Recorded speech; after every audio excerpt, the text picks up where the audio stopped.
this part is really about Anjum, who's one of the main characters in it. She is born as Aftab in the city of Old Delhi. She's a Shia Muslim who calls herself a Hijra, and who these days would be called a trans person, but she has her own vocabulary for herself, and she lives in a place in Old Delhi called the Khwabgah, which means the house of dreams, with a whole lot of other people of other genders and other dreams, and they call the outside world, which we think of as the real world, they call the outside world dunya, the real world, and they are in some other world. But so early on in the novel, Anjum, whose father Mulakat Ali has died, goes to Gujarat with a flower seller called Zakir Mian to visit the grave of Wali Dakhni, who actually is known as the father of Urdu poetry. And he was the first poet to collect a divan in Urdu as opposed to Persian, And so Zakir Mian and Anjum, they cement their plans to go to pay respects to at the shrine of Wali Dakhni by laughingly reciting a couplet by him, one of Mulakat Ali's favorites, "Jise ishq ka teer kari lage, use zindagi kyun na bhari lage," which means for one struck down by Cupid's bow, life becomes burdensome, isn't it so? And a few days later, they set off by train. They went first to Ajmer, and then they go to Gujarat. On the third day, anxious about Zainab, Anjum called from the Ajmer railway station platform just before they boarded the Garib Nawab express to Ahmedabad. After that, there was no news either from her or from Zakir Mian. Her son called his mother's family home in Ahmedabad. The phone was dead. Though they had no news from Anjum, the news from Gujarat was horrible. A railway coach had been set on fire by what the newspapers first called miscreants. 60 Hindu pilgrims were burned alive. They were on their way home from a trip to Ayodhya, where they had carried ceremonial bricks to lay in the foundation of a grand Hindu temple they wanted to construct on the site where an old mosque once stood. The mosque, the Babri Masjid, had been brought down 10 years earlier by a screaming mob. A senior cabinet member who had watched as the screaming mob tore down the mosque said the burning of the train definitely looked like the work of Pakistani terrorists. The police arrested hundreds of Muslims, all auxiliary Pakistanis from their point of view, from the area around the railway station under the new terrorism law, and threw them into prison. The Chief Minister of Gujarat, a loyal member of the organization, was at the time up for re-election. He appeared on TV in a saffron kurta with a slash of vermilion on his forehead, and with cold, dead eyes ordered that the burnt bodies of the Hindu pilgrims be brought to Ahmedabad, the capital of the state, where they were to be put on display for the general public to pay their respects. A Weasley unofficial spokesperson announced unofficially that every action would be met with an equal and opposite reaction. He didn't acknowledge Newton, of course, because in the prevailing climate, the officially sanctioned position was that ancient Hindus had invented all science. The reaction, if indeed that is what it was neither equal nor opposite. The killing went on for weeks and was not confined to cities alone. The mobs were armed with swords and tridents and wore saffron headbands. They had cadastral lists of Muslim homes, businesses, and shops. They had stockpiles of gas cylinders, which seemed to explain the gas shortage of the previous few weeks. When the people who had been injured were taken to hospital, mobs attacked the hospitals. The police would not register murder cases. They said, quite reasonably, that they needed to see the corpses. The catch was that the police were often part of the mobs, and once the mobs had finished their business, the corpses no longer resembled corpses.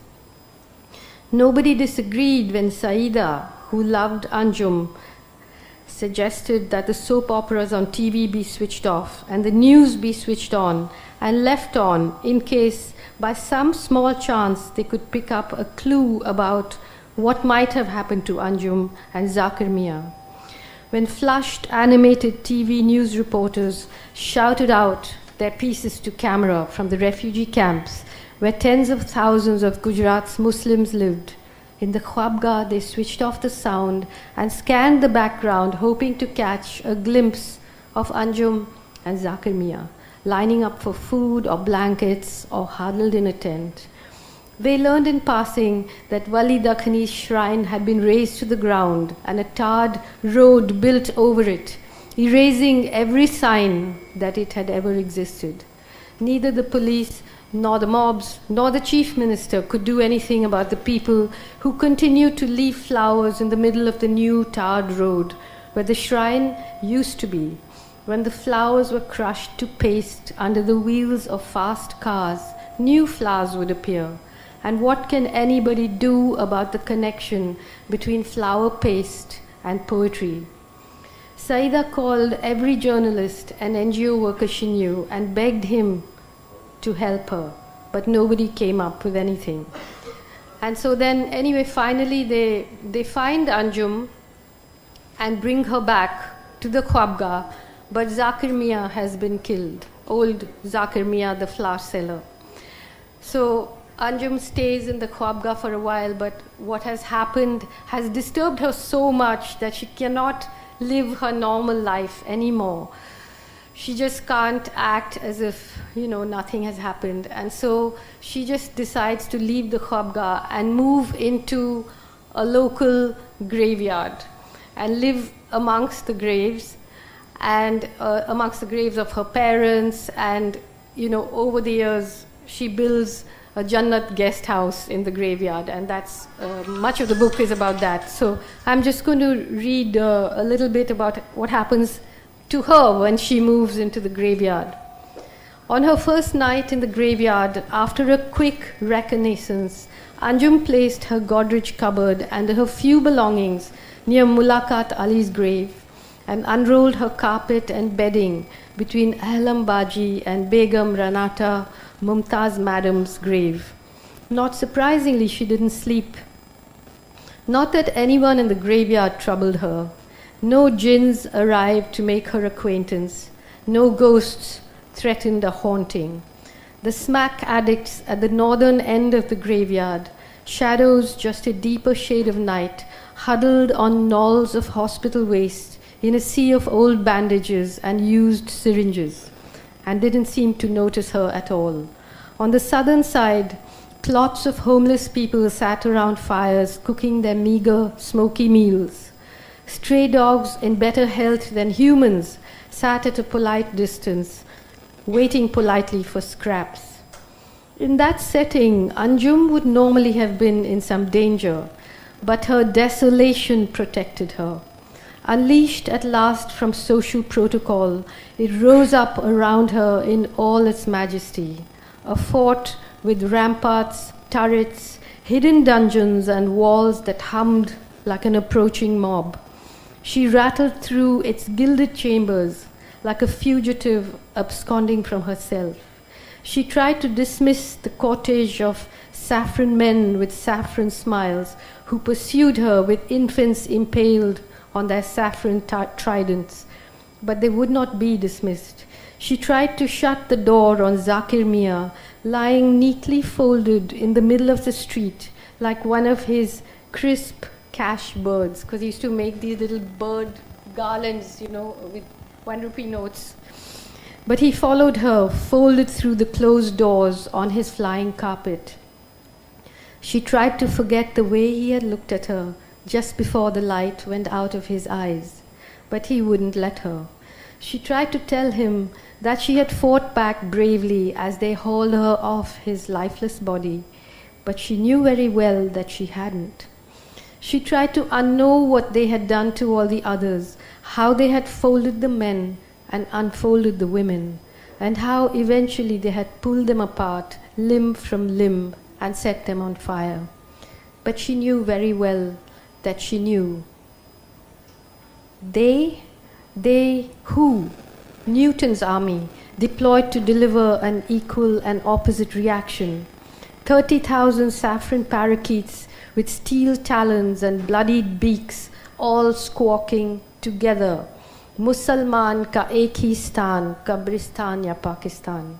Only one place for the Musalman, the graveyard of Pakistan. Anjum, feigning death, had lain sprawled over Zakir Mia's body. But the parakeets, even though they were or pretended to be pure vegetarian, this was the minimum qualification for conscription, tested the breeze with the fastidiousness and proficiency of bloodhounds. And of course they found her. 30,000 voices chimed together, mimicking Ustad Kulsumbi's Birbal. Kulsumbi is the guru of the Khwabga, and she has this little parakeet called Birbal who only speaks in galis and insults, you know. Ai hai, Sali, Randi, Hijra, sister fucking whore Hijra, sister fucking Muslim whore Hijra. Another voice rose high and anxious. Another bird, Nahi yaar, mat maro, Hijron ko marna apshagun hota hai. Don't kill her, brother. Killing Hijras brings bad luck. Bad luck. Nothing scared those murderers more than the prospect of bad luck. After all, it was to ward off bad luck that the fingers gripping the slashing swords and flashing daggers were studded with lucky stones embedded in thick gold rings. It was to ward off bad luck that the wrists wielding iron rods that bludgeoned people to death were festooned with red puja threads, lovingly tied by adoring mothers. Having taken all these precautions, what would be the point of willfully courting bad luck? So they stood over her and made her chant their slogans. Bharat Mata Ki Jai, Vande Mataram. She did, weeping, shaking, humiliated beyond her worst nightmare. Victory to Mother India, salute the mother. They left her alive, unkilled, unhurt, neither folded nor unfolded, she alone, so that they may be blessed with good fortune. Butcher's luck, that's all she was, and the longer she lived, the more good luck she brought them. She tried to unknow that little detail as she rattled through her private fort, but she failed. She knew very well that she knew very well that she knew very well. The chief minister with cold eyes and a vermilion forehead would go on to win the next election. Even after the poet prime minister's government fell at the center, he won election after election in Gujarat. Some people believed he ought to be held responsible for mass murder, but his voters called him Gujarat ka Lalla, Gujarat's beloved.